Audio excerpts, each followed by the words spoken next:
Suggested Articles is part of Odd Pods Media, a podcast network. Dial up those VPNs, put on those tinfoil hats, and sharpen your pencils because it's time. We're starting the analog revolution. Here comes Suggested Articles, a podcast.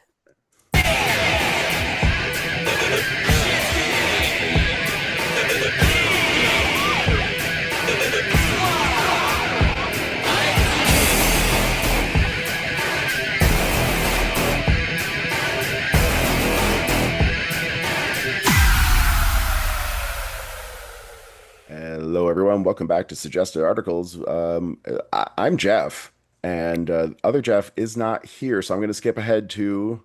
Hi, I'm Erin. And also, Erin. So sorry I didn't assist fast enough on that podcast. Well, I forgot I am one F Jeff today.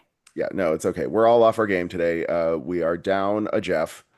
We will strive to carry on, but I just want to give a quick shout out without going into any too much personal detail. Emily, please get well.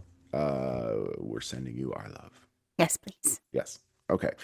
And that said, we have a special guest today. You may know her if we all sort of run in the same social circles, but you also may not. Where do we even start? I don't know. I'm just going to say your name, Jennifer Stewart Garman. Welcome to the show. Thank you for having me. So good to be here. Where's the royal music for our queen? Is what I want to know. I would Soundbot. never try to steal the royal music.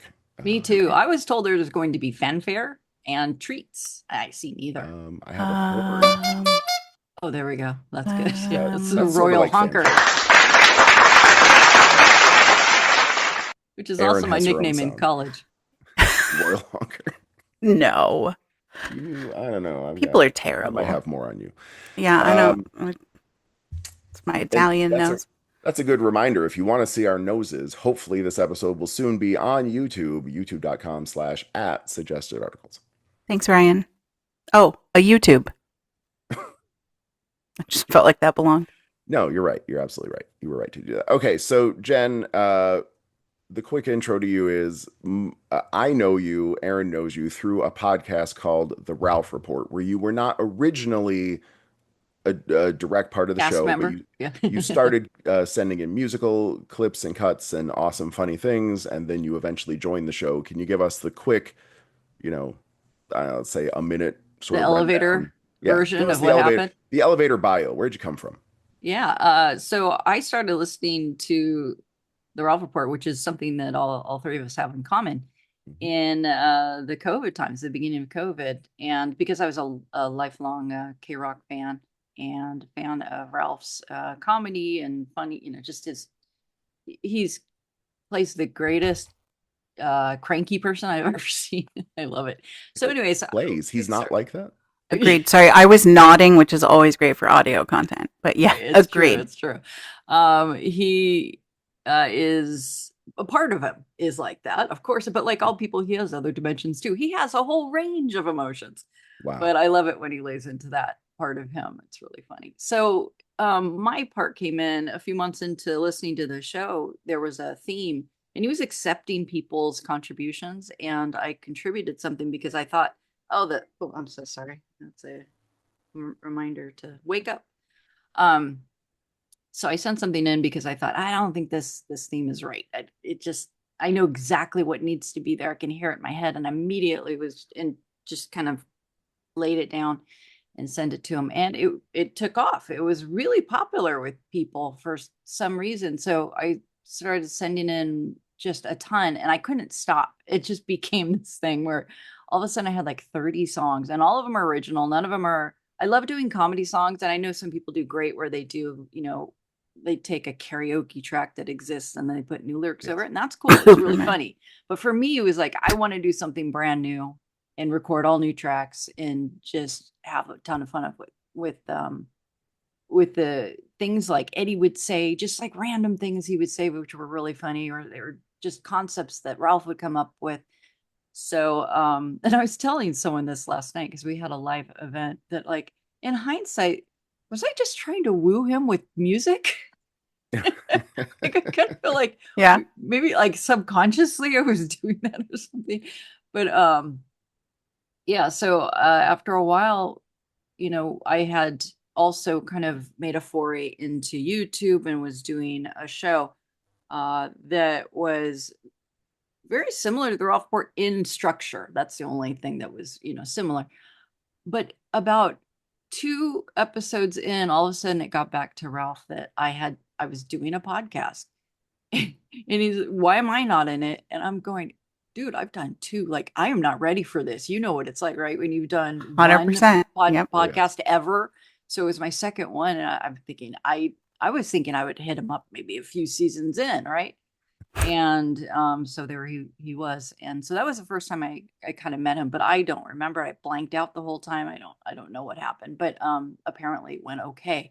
So by the time it came to needing someone to step in for Eddie while he was gone, he thought of me, and the rest is history. Now I'm on it full time. Yeah. There was a falling in love step. There was, for Yes. sure. Right. Both of us were hit by the love bug. And I did not expect that. That wasn't anything that I consciously was trying to do. But when we worked together in front of the mics together, we instantly fell in love. I mean, look, it's pretty much the same story as me and 1F Jeff, who's not here, but we Is never it got though? married. We didn't get married. He's married. This I is can't 2 have it. like really stunning people in love with each other that organically came to each other. And you and Jeff are like in a Are you bromance. saying- It's very different. It's very similar, I promise. Also, none of you look like Jen. So that's first thing, right? She might be one of the prettiest people I know. I think the first time I met you, I was like, you could be a Disney princess. Oh, So that's hilarious. Yeah, I think at the time I I was wearing almost like agree. a Disney princess dress. So you, I think it was- I don't remember. Was it for? I can't remember. But yeah, you did have something like fabulous on.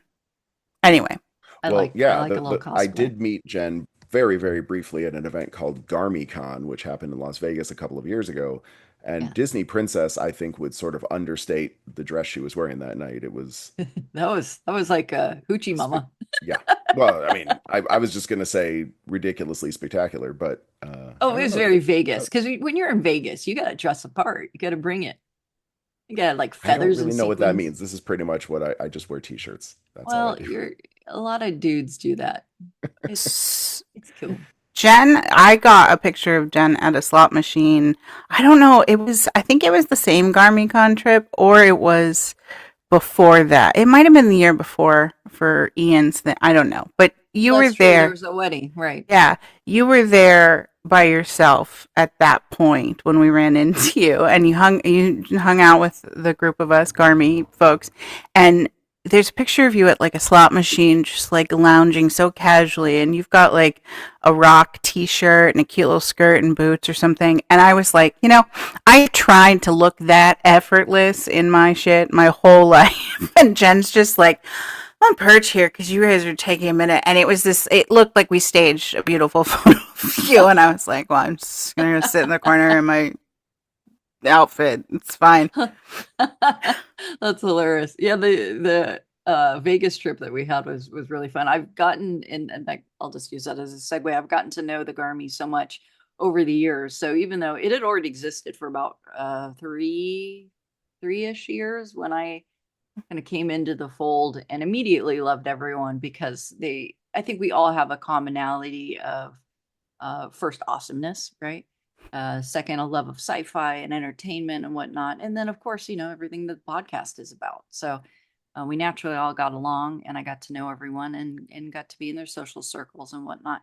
So unfortunately now, with things being so busy, I don't get to really keep up and do all the things I used to do and participate in that way. But I love everyone.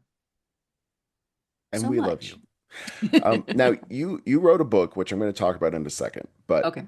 first, real quick, there was this live Ralph Report show last night. And in case we weren't clear, for those of you that are new to this concept, the Garmy are the followers of Ralph Garman, the fan base, right? And now your last name is Garman.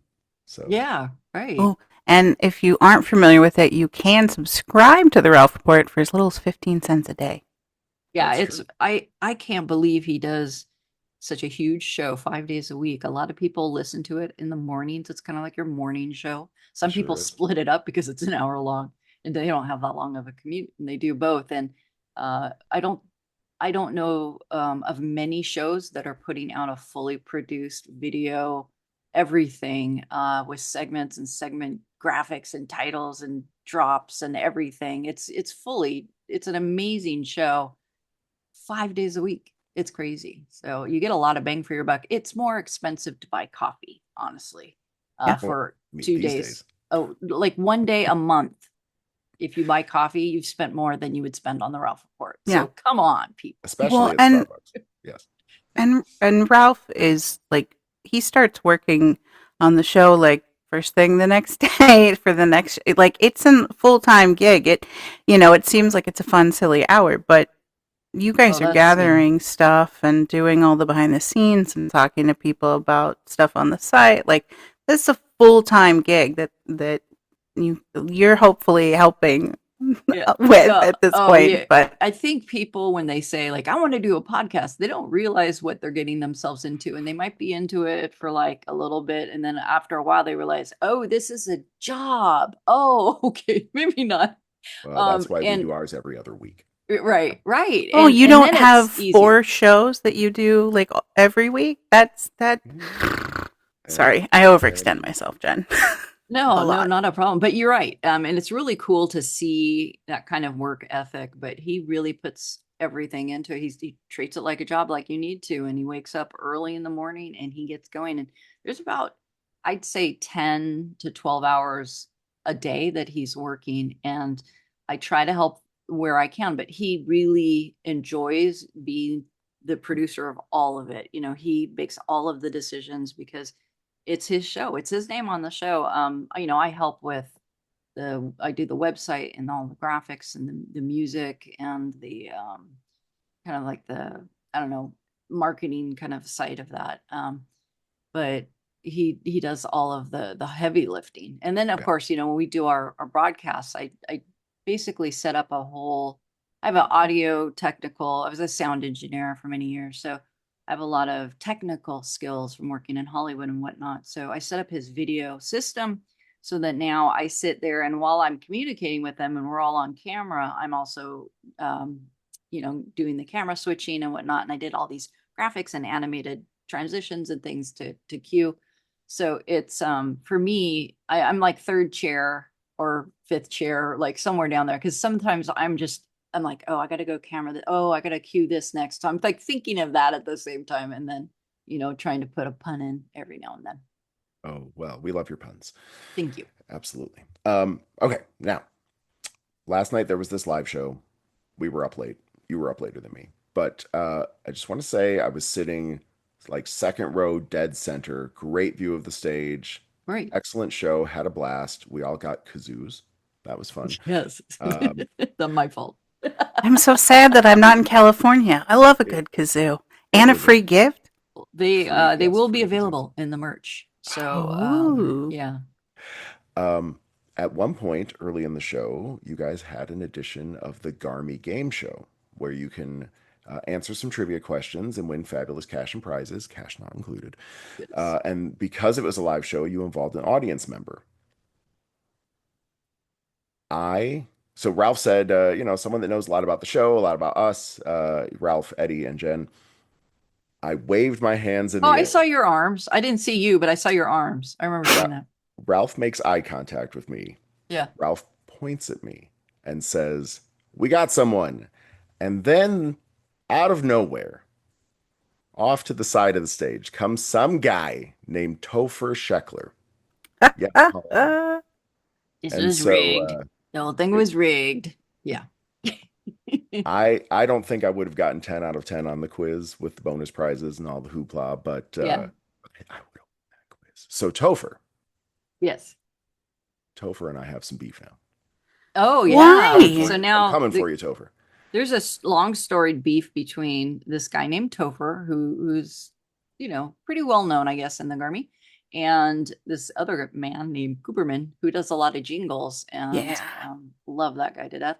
So Coop, as we call him, and him have had a beef, and now it's Jeff v. Topher. Yeah. Well, That's what you're I telling might me. have to ally myself with Cooperman so that we Well, can. I think that's always best. You want to like have the axis and the allies kind of a Right. situation. And Yeah. Cooperman is an evil genius, so I think he'll be a good ally He to is. have. He I'll is reach really out good. to him. We're gonna have to do something about this because it's a You sh- travesty. Travesty. Absolutely. Ralph picked me, and then Topher just I did pops not on know that scene. happened, but you know what happened in from the stage view is that everyone was making so much ruckus over in the right Hmm. area that it drew his attention. Like, whoa, oh, I have to go with that, or else the crowd's going to like turn on Yeah. me. So Yeah. I suppose so. Had to do what you had to do, Ralph. But Fucking Topher, man. Topher. he stole Topher. your.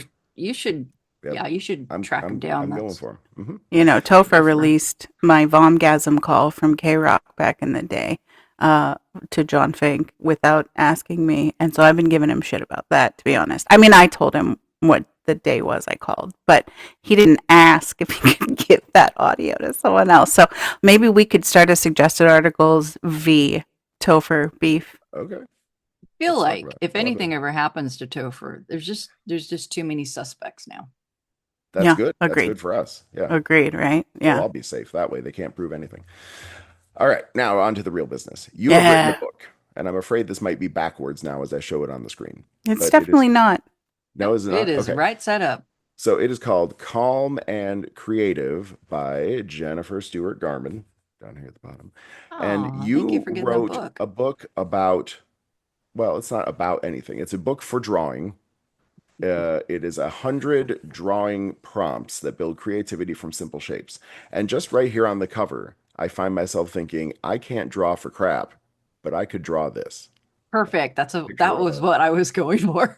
of a lovely little narwhal.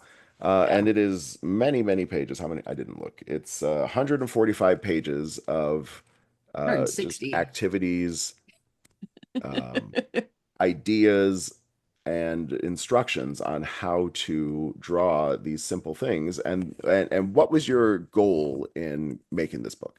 Well, I do, I behind all of this is a very good reason. For me, I really feel like I have a mission because of my training and teaching, my love for the arts and having great teachers in my life.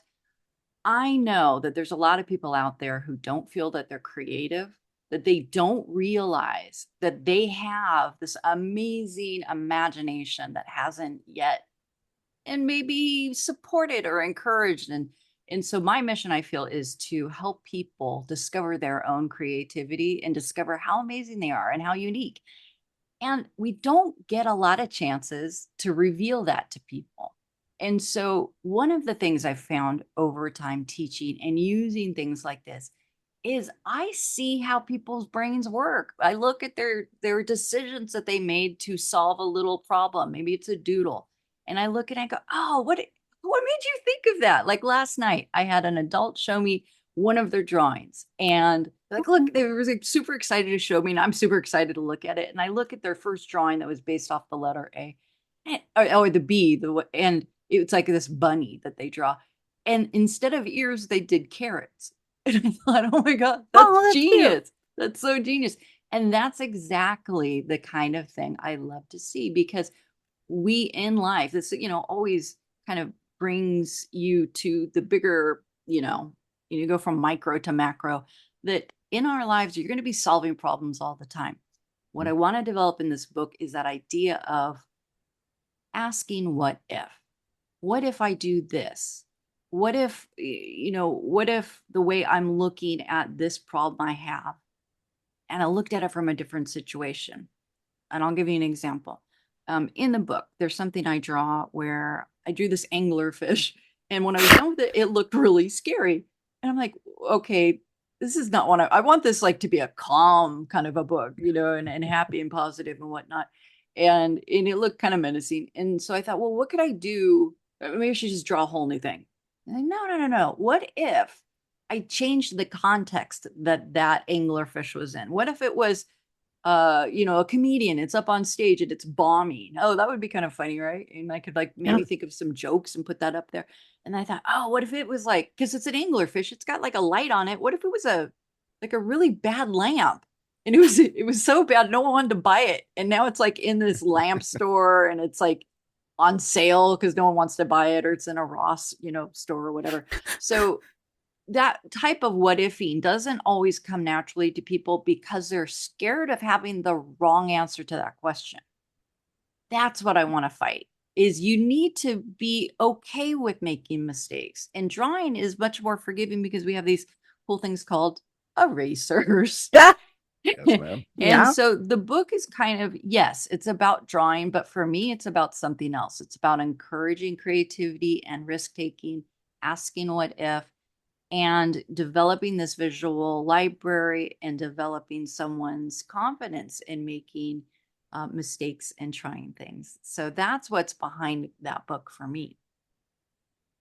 That's lovely. I mean, it just seems so counter to everything else that's coming out of the world in this day and age. And people do want to be creative and express themselves, but I kind of feel like, let's just say there are certain forces maybe that are pushing people in the opposite direction of what you're trying to accomplish.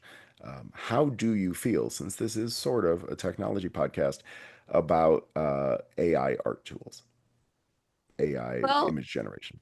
I mean, it's a hot button issue, and I don't mean to answer that like a beauty queen. You can answer honestly here. Yeah. We may disagree with you or not, but that's okay. Opinions are welcome, and we are probably at this point considered like a terrorist cell by the government. So say whatever you Oh, want. It's an no, open. Oh, no. good, good. I don't have I don't think I have quite the take that maybe I think you would think as an artist, because Okay, let's hear I it. am heavily and it's funny because I've seen a lot of people come out with coloring books and things like that. I'm like, that's AI. That's not Yeah. someone drawing. And I draw these by hand. But I do use AI in my back, like my production, like little tasks and stuff. Like sometimes, like there's a thing in Illustrator, because I use Adobe products, Adobe Suite, whatnot, where you can use it to help vectorize. That Yeah. would take me forever. If I had to do this book by vectorizing all of my hand drawings, it would take me forever.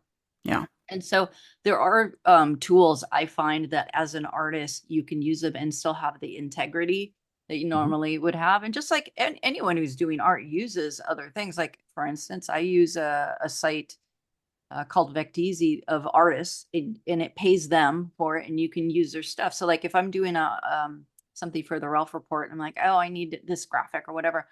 I don't have the time to draw it, but those artists already did. So I can, use it and buy license because I pay for it. I can do that.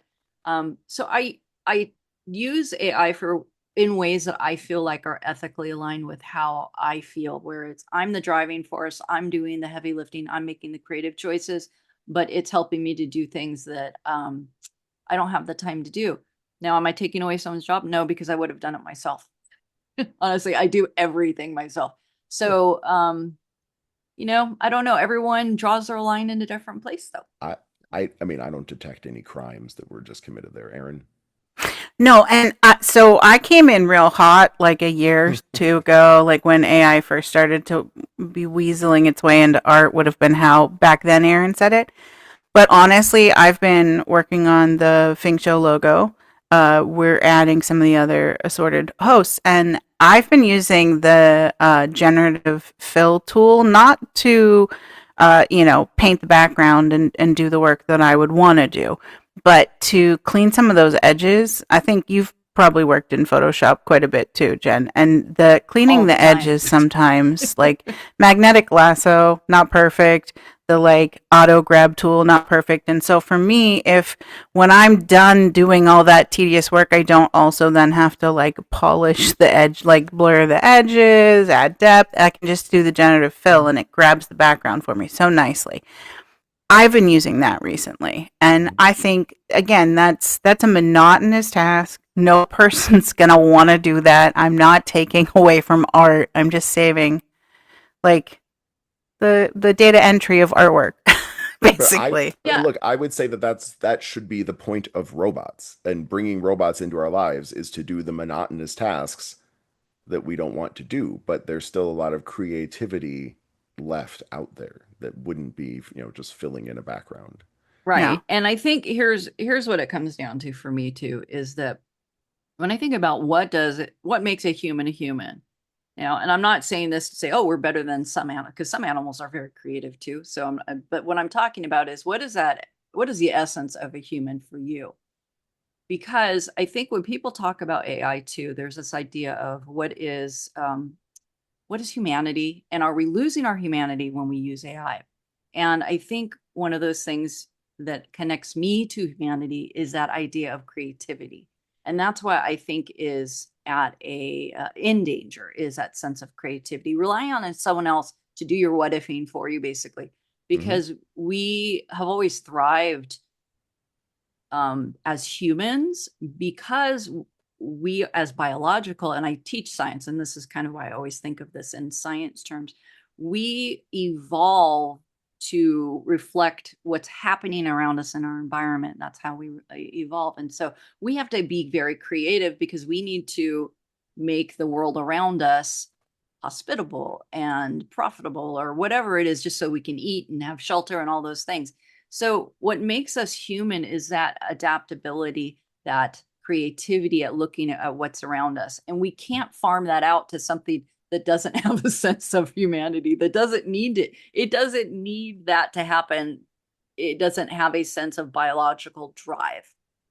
And so it's best that we keep those tools. And it was easier when we didn't have games. And look, I love games. I'm a big fan of World of Warcraft. I used to play that ridiculously amount of time. I love games and things like that. And I love watching Netflix and all the things that everyone else does. But there was a time where we relied in equal balance. We relied on our own imaginations to entertain ourselves. And that's something that I also feel very passionate about, is that we need that sense of alone time, to where our brains have to provide us with our content instead of looking outward. So I just want to, this is a callback to earlier. First of all, I do want to say I don't have your book, but your book is in my cart. how dare you? Because I'm heading out of town for like 6 days of terrible meetings, and so there's no point in me Can you imagine getting if you something just joyful. ordered them and then like people stole it from your Right? book, Yeah. and Well, then all of a sudden they turn their life around, though, because they're like, oh, I am creative. Hey, all right. So what you're Yep. saying is I need to buy a copy and like leave it somewhere for one like for the porch one pirates, person. one for you. Yeah. Right? Well, but no. So my callback to what you were saying earlier, the whimsy that you still have that most people lose is a beautiful thing. Your little anglerfish is sitting in my head. Like, I'm constructing my own anglerfish with like a crazy lampshade on its lamp, right? Like, having that ability to have that imagination as an adult is something I think a lot of people lose, and it's much needed to continue people developing their I think, imaginations. yeah, I think people get it. And this is what I love. And the book is, and people who know me through this show know that I'm a big fan of puns. And I have a very silly sense of humor. And it's very childlike in a lot of ways. But I think it's needed. And I know it resonates with some people too, because there's so much ugliness out there and stress, and people who just really want to be divisive and turn everything into a debate. And that's cool. It totally has a place. I'm not anti-debate. I'm certainly not one of those people who what do they call it when you're so positive that you just kind of like snuff everything out? Toxic positivity. Oh, Yeah. I'm not one of those people at all. But I do Nor- find that people need a break. And I love, like, so the book is just filled with me being silly, sarcastic, puns, and so it should be a good read. And some of those jokes are going to go over kids' heads. But look, I grew up on Bugs Bunny, where it worked on every level. Some of the people knew the opera pieces. Some of the kids just loved the physical humor. It should appeal to anyone who's still got, a kid inside them. So I appreciate that comment so much, because I think that's exactly what I wanted other people to see, is that sense of whimsy. So thank you for labeling that. I tell you what, we need to take a quick commercial break. But first, where can people find this book? We'll talk about it at the end of the show. So I'm going to give you sorry, I know, because Calm and Creative is a pretty popular title, and, Oh, yeah. and there's reasons why I titled it that.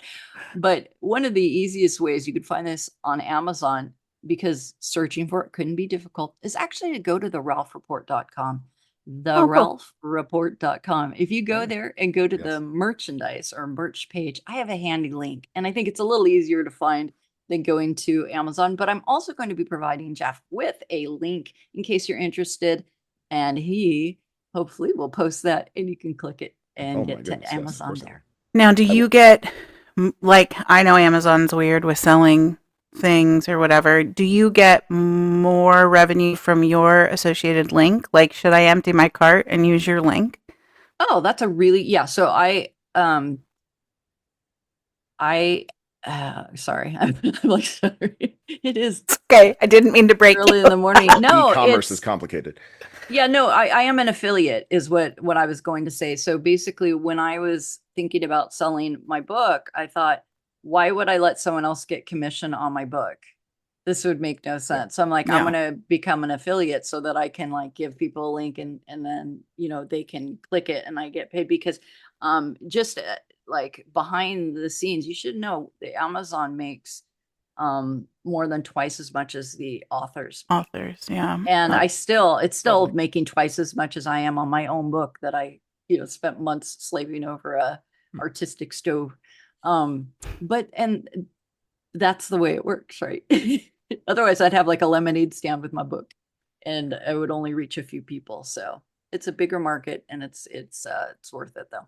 I have to jot that down because in my head now that's its own drawing prompt. I'm a big fan of those, like 30-day drawing challenges where That's you just, cool. Yeah. I love doing those. I've come up with some weird things, but anyway, an artistic stove just sounds like something that needs to be created. So Draw that.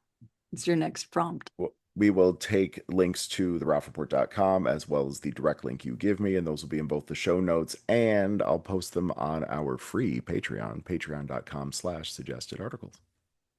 a Patreon? Yes. No? There we go. All right. Good Okay. job, Aaron. We miss you, Jeff. Okay, quick commercial break. We'll be right back. And we are back. Now, while we were on break, Miss Jennifer Stewart Garman, you mentioned that, I'm sorry, it doesn't say Garman on the Zoom part. It just says Oh Stewart. yeah, it's got my maiden name. Yeah. You mentioned something about your own Patreon. Tell us quickly about that. Yes.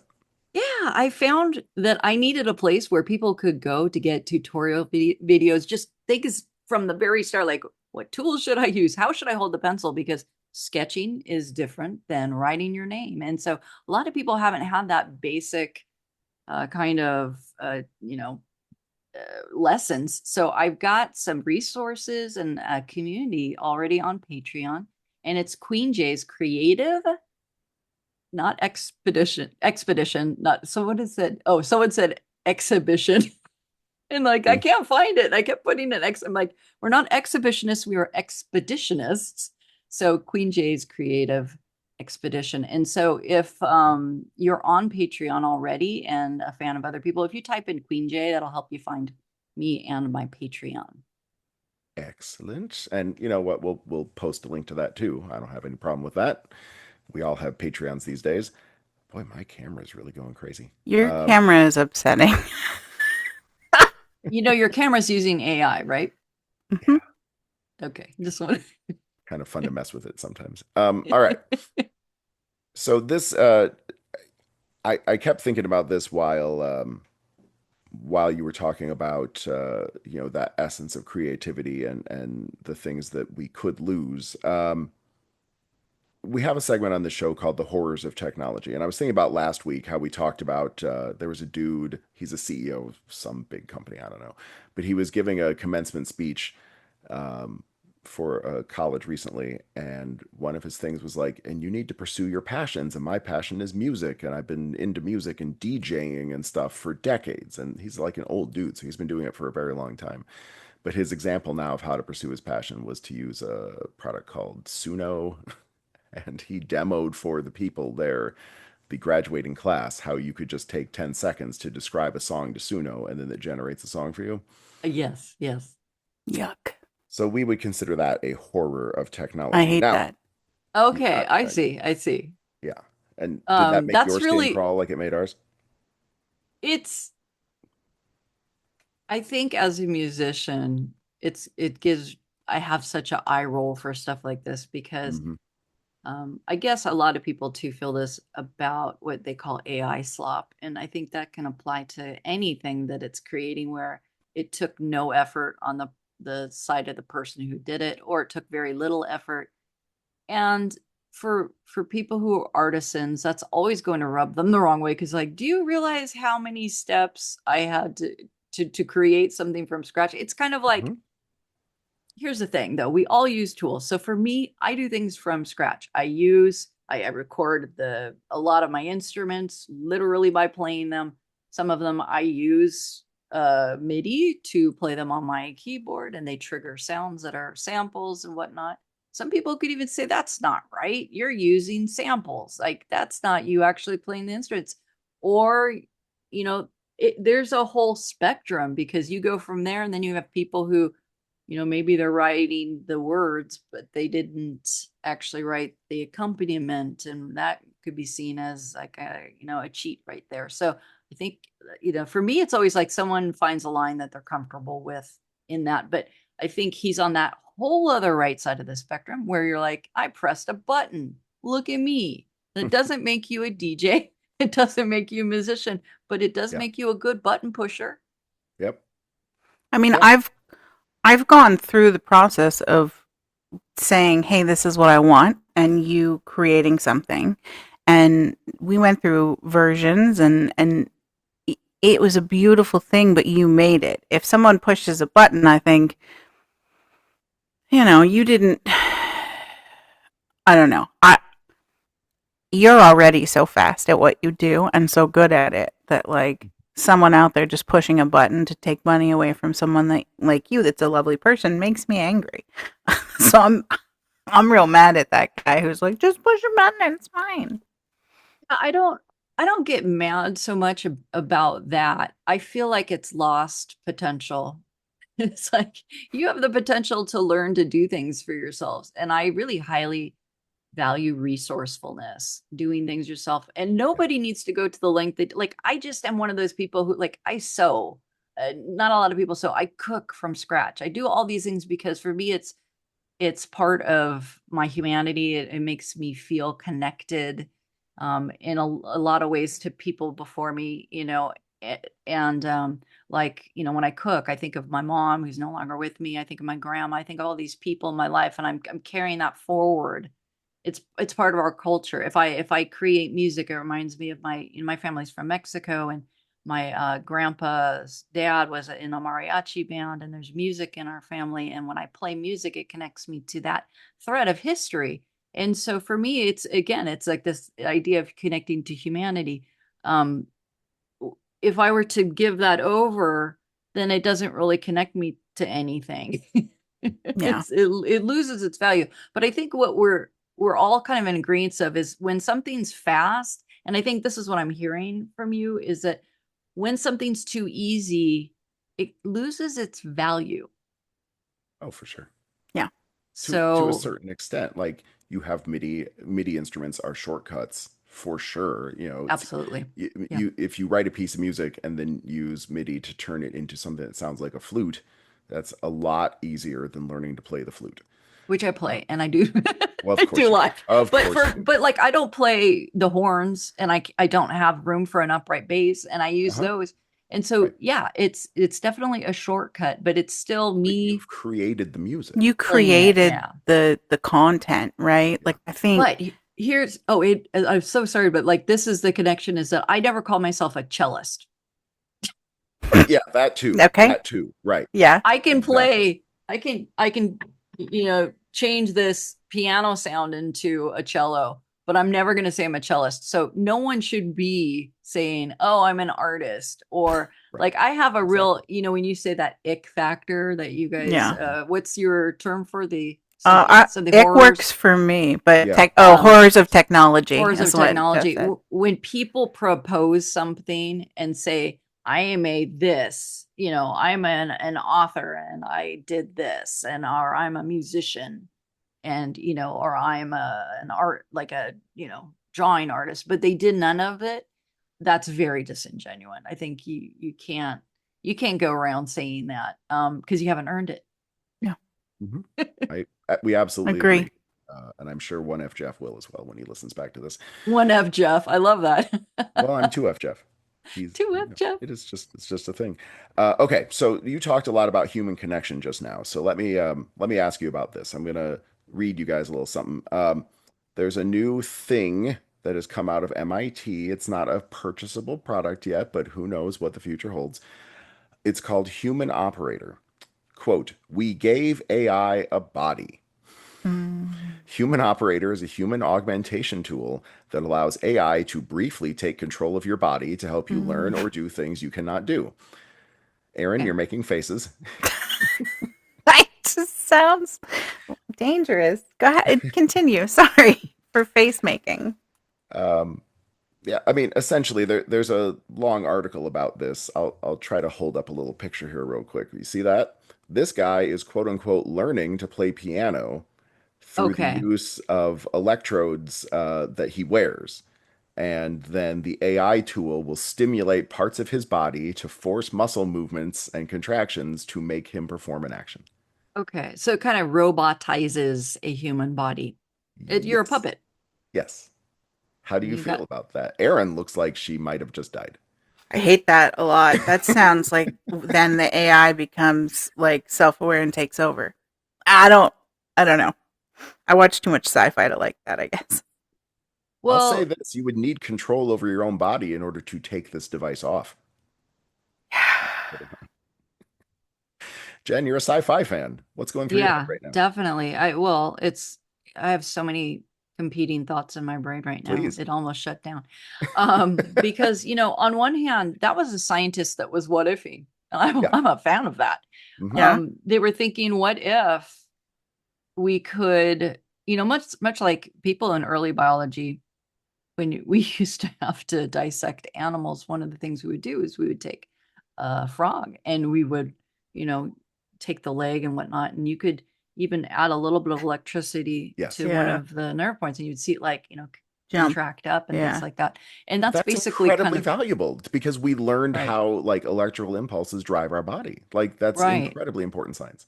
And some of this science is so important to those people who have lost limbs and are now using some of the machine learning and AI inspired things that they're using are very valuable because, traditionally, if you lost your arm and you had a mechanized version of a replacement, that replacement it lacked a lot of things, a lot of sophisticated things that our brains can do. For example, to grab an egg with one of those mechanized hands, it's very difficult because you're going to break it. It doesn't know Yeah. when to stop. Yes. And so now they've used this type of technology to create a way of sensing to where it's actually telling the person, oh, hey, there's a little bit of resistance there, or this is a soft object, this is a hard object. That's a kind of incredible thing that I think is worthy of pursuing. Now, is it worthy of pursuing something so that you can learn to play Rachmaninoff on the piano as a puppet? Well, really, aren't you just the Are same you thing as a learning? player piano? I Yeah. mean, Just really, buy a why go to the player trouble? piano. That's a lot of trouble to go to for something that doesn't. I don't think there's a big payoff there. I feel like that's not something that's going to catch on. But I am interested in it in that what is it going to do for maybe other things that I think are worthy? So I don't want to shut it down. I want to say, what if?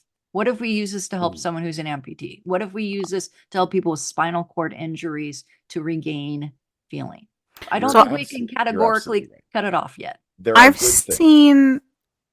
seen the exoskeleton things that they have for people that allow them to walk again when they will never walk again. And those are really moving. But again, yeah, I think to Jen's point, like, I'm not sure you needing to learn how to play piano because you're too lazy to do it yourself is the same as helping someone walk or pick up that egg. But I think, like, for me, because I think people want to jump and say, this needs to go away. Like, for me, I'm like, no, no, no, no, no. Let's riff off this. Like, what can we do with this? So for me, like, it doesn't bug me in the, like, it's like, I think it's silly and I don't think it's a good use of the technology, but I think there are smart people out there who could look at that and go, okay, let's leapfrog off this into something that's actually cool. I'm just going to say, to maybe wrap this particular story up and we'll move on to the next one. If you're going to wear an electrostimulus AI controlled bodysuit, be polite to the AI. Agreed. I'm super nice too. Why are you punching yourself? Why are you punching yourself? It could happen. It could absolutely happen. This could be ground zero of like how the robots start taking over. Like he's unconscious, but he's still walking around. Like it could be a zombie outbreak / Terminator situation. Agreed. And in fact, I'm so sorry to like extend this any further, but I saw one of those massage. They have a new kind of a salon thing or spa where you go in and it's a robot that gives you a massage. And I thought that's probably the scariest thing I could ever think of, is being sandwiched between two hands, they're mechanized and like could go wrong because things can go wrong. So yeah. And then squish. Okay. One more thing, and then we'll let you go. Because you said you're a nerd and you are a gamer. Yes. Nerd cred time here. Does the name Anduril mean anything to you? Sorry, no. Okay. So that is the name of Aragorn's sword from Lord of the Rings. Oh, okay. Yeah, I'm not a big Lord of the Rings person. I apologize. It's just not my thing. Okay. It's okay. I forgive you. Its name, and I'm not a big enough nerd to have known this, but its name translates to Flame of the West, which I think is of note, given that it is now also the name of a defense contractor called Anduril Industries. Okay. And this is an American military contracting company, technology company, run by a guy named Palmer Luckey. Now, just for a little bit of context on Anduril Industries itself, they are working on autonomous combat systems, AI-based combat systems. Yeah, autonomous weapons. So stuff that can kill on its own, but it's robots. So that couldn't possibly go wrong. That's not what I wanted to talk about today. I want to talk about the guy that runs this company, Palmer Luckey. He is famous for being the original creator of the Oculus Rift headsets, which I believe are now owned and sold by Facebook, Meta, whatever you want to call them. So, inspired by some anime that I've heard of called Sword Art Online, Palmer Luckey has created a new type of gaming headset. I'll just read this article here. Okay. Palmer Luckey, the creator of the original Oculus Rift headset, says he's modified a VR headset such that it can kill the user for real. And his idea is that he could make a game inspired by this Sword Art Online, which I admittedly know nothing about and didn't take the time to research, such that you can play a competitive game against other people, and if you die in the video game, the headset murders you. Okay, so he's willing to commit murder? So, Jen, this is just another one of those what ifs that you love so much. Yeah. Yep. How do you feel? What? I think that's a silly question. I think murder is wrong. I'm going to hot take. Oh boy. Yeah, so so the whole idea about virtual reality is that it's virtual. Yeah. Yep. I don't like this. Well, are we really like that's I mean, do we need to worry about this? I mean, it's obviously it's hard to imagine that many people would buy it. There's a picture of the headset he modified. Those 3 little unicorn horns coming out of the headset are explosive charges. Holy shit, fuck. Sorry. What? So it's not even like a good death. It's like super fucking painful because you blew my face off. I'm just going to go out on a limb here, but this really isn't a talk about AI or technology at all. This is a talk about legal murder. Right. This isn't an AI subject at all. So no, it's not AI. No, it's not AI. You're right. It's just big tech doing crazy ideas. But like not even big tech. This isn't big tech. This is again, one crazy person. This is someone who needs sociopath mental health. Again, it is hard to believe that people would buy his product. Sorry, does this guy also hunt people for fun? Like I've seen in many horror movies. Like I think that's his dream, is like the island. Yeah, it has to be. Right. I mean, how could it? There's That's got to be an ion wild. right And why like that? Why not like a real quick injection of a lethal toxin that paralyzes you to death? Like, why blow the person's face off? Like, it's extra high stakes unnecessarily. Yep. What if that malfunctions? What if you don't die in the game and it still explodes? Oh, that's what the beta test period is for. Just don't be a beta tester. Sorry, and who are we beta testing on? I just, yeah, it's can't. it's a very disturbing That's story upsetting. for sure. Yeah, it is. But that was one of my favorite stories of the last 2 weeks. Wow, since our last episode. you're dark, Jeff. Not favorite in like I can't wait to try one. Just favorite in like this is the world that we're living in. Because yes, no one's going to take that product, but this is the brain of a guy that is in charge of a company that has government contracts to make automated, autonomous thinking weapon systems.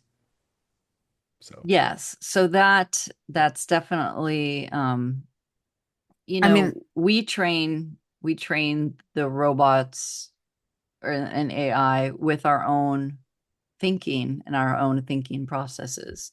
So those of us who are sci-fi fans definitely always think of Terminator. I mean, that's like yeah. that was it, man. It showed us our future and the Cyberdyne horror that for a lot of people it's already started, and I get that for sure. I think that the more we rely less on humans. In fact, actually, let's go back further than Terminator. Let's go back to war games.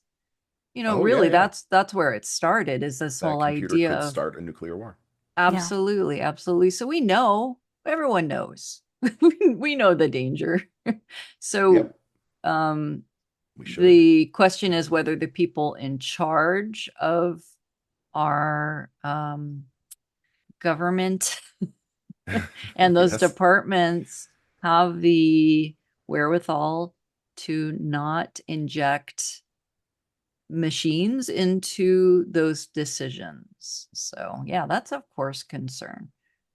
We will have to keep monitoring the state of that. What was that? We'll keep monitoring the state of that as it evolves, the government's decision-making processes on and for me, here's my thought is what power do I have? I do, as a teacher or as an author now, have the power to hopefully win people over to the human side, to one by one teach them that, hey, you matter and the stuff you do matters and you are creative and you can create things. You don't need to rely on everything else to do it for you. And hopefully, you know, the book is a very positive thing in your life, that it brings you joy. And in fact, I heard the other day, like someone wrote and said, I heard my son giggling from the other room.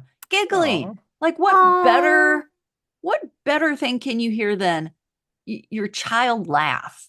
You know, not from a TV or from his game or some TikTok video, from something he did himself, made him laugh. His own imagination. And a stroke survivor last night came up to me and said, this book is helping me to retrain my other side. I can't use, you know, half of his side doesn't work anymore. He's using his other side, retraining it to be able to connect to art he used to do before. And he was down for a long time because he's thinking, I can't do art anymore. And now he's picked up the pencil and he's doing that. That's what we need, is people out there who tap into themselves. They invest in themselves. And I think for me, that's my own little war. So war to get people to believe in themselves. And that's the only power I have, really. Love it. Love it. What a great way to sum this up. So your book, again, is Calm and Creative. It's available on Amazon, but you can search for it there. I found it by just searching for your name. That's great. Yeah, look for Jennifer Stewart Garman. Yeah. That's me. But alternatively, you can find a link to it on theralphreport.com. You're going to send us a link, and you also have a Patreon that is Queen J's Creative Expedition. Like a safari. I literally just subscribed while we were sitting here. So. Oh, I saw that. Thank you. Yeah. It came up on my notifications. It's like, I don't have nearly enough subscription things, and I love you. So, sold. Yeah. Thank you. Thank Yeah. you. We Happy do to love have you you, aboard. Queen Jay. So yes, thanks for coming by the show. You and Aaron both have other things to do today. I'll try to find something myself, I guess. But Draw. Yeah, you could y'all, use your y'all can book. draw. You betcha. Um, I think someday, if you're up for it, I think you should come back and we should just nerd out more about sci-fi and science and all the other things. I would love to. I appreciate it. And thank you for having me on. Yeah, thanks Yeah. for coming. Thanks for making time for us. Yes, absolutely. My pleasure. Um, so we end our episodes here on your show, The Ralph Report. They often talk to you in terms of all hail. You have a little theme song, a little stinger that says "All Hail Queen Jay," and we have a different prayer here that we sign Okay. off with. Mostly, I think, to just make sure that we're not first on the line when the robots come for us. All hail the algorithm. All hail the algorithm. All hail. All right. Thanks, Jen. That was super fun. And now you can get Ralph and go to brunch. Yeah. Enjoy. Oh, can't wait.